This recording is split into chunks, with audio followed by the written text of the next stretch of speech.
CM Nara Chandrababu Naidu ఆదేశాల మేరకు నెల్లూరు జిల్లా సోమశిల జలాశయం వద్ద ఉన్న శ్రీ కామాక్షిదేవి సమేత శ్రీ సోమేశ్వర స్వామి ఆలయం పునర్నిర్మాణ కార్యక్రమం చేపట్టామని మంత్రి ఆనం రామనారాయణ రెడ్డి తెలిపారు.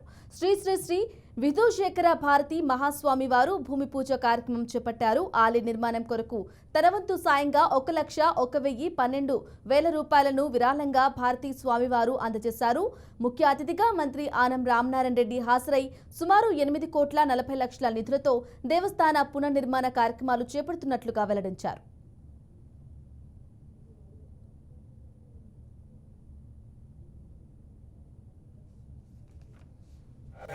చూసుకోవాలి అయినంత వరకు ఇంకొకరు ఉపకారం చేస్తూ పరోపకారం చేస్తూ పరోపకారం చేయడం అనేటటువంటి ఈ ఉపదేశం ఆలయం అన్న కామాక్షి దేవత యొక్క ఆలయానికి రావాలని అనేక మంది భక్తులు వేలాదిగా లక్షలాదిగా ఇక్కడికి తరలి వచ్చేవారు.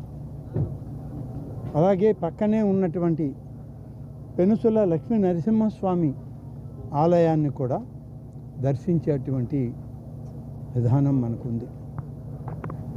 ఈరోజు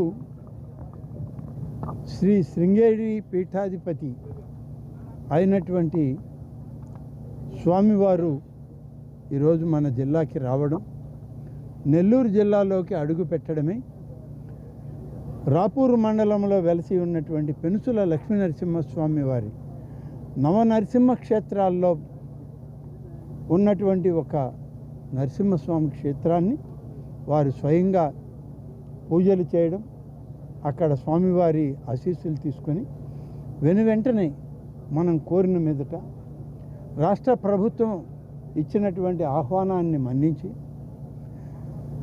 సోమశిల ప్రాజెక్టు దగ్గర ఈ సోమశిల గ్రామంలో వెలిసినటువంటి సోమేశ్వర స్వామి కామాక్షి సమేత ఆలయాన్ని సందర్శనకు వచ్చి ఆలయాన్ని పునర్ప్రతిష్ఠ చేయడానికి వారి వాళ్ళ పూజను సంకల్పించడం జరిగింది. సోమేశ్వర స్వామి ఆలయం అన్న కామాక్షి